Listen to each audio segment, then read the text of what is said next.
Ito, abono ulit tayo sa seedlings. 314 yung gagamitin natin ngayon. Yan itsura. Same procedure.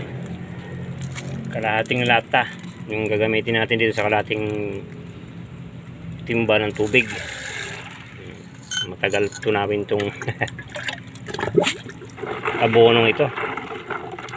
Triple 14. Yan ang itsura. Malapit na itong i-transplant.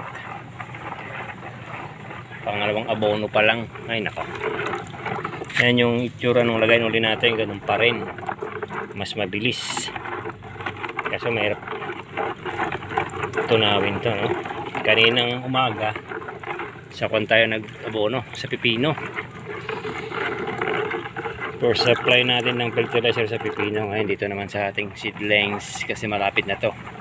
Triple 14 ginamit natin para medyo tubigas yung mga puno ng talong. May potas. Yung kasi yung side effect ng potas kapag in-apply mo rito sa mga batang talong. Pinapamatured niya yung mga puno natin.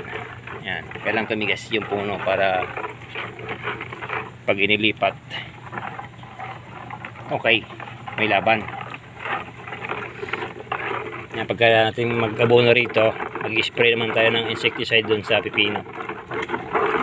Unahin muna natin mag-abono ng seedlings. Ito naman yung mga sili natin. Siling labuyo. Labuyo ba yun? Tari. Ito yung part na Cleopatra. Hindi mo makikilala yung Cleopatra. Parehas lang kasi. Kunti lang tinanim natin Cleopatra. I-try lang natin kung makakahabol sa laki ng bunga. Nicalix 2F1. Yan, ganyan itsura.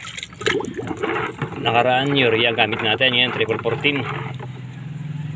Pause muna natin. Yan, tunaw na. Matagal kasi tunawin si 314. Kailangan matunaw ng mabuti. Ibusuli natin dito.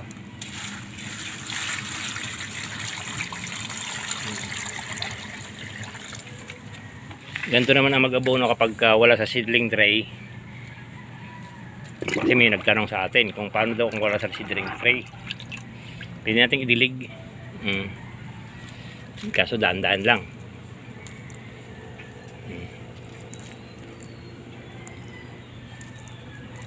Walang problema kahit na medyo mabasa yung dahon. Kung maaari, huwag sa pagitan lang natin ilagay yung abono. Yan, ganyan yung pag-abono kapag wala sa seedling tree, medyo matagal. Ibubuhos mo kasi ingatan mong huwag tama yung dahon, kaso tinatamaan pa rin. Hindi talaga maiwasan yung ganyan lang mag-abono kung wala sa seedling tree, kung maaari sa lupa lang nakatanim, pwedeng ganun. Mababa lang naman yung 2 lata. Pause na natin. Yan, medyo malaki na kasi ganun lang kasimple. Pwede mo siyang idilig kapag sa lupa ka lang nag-abono.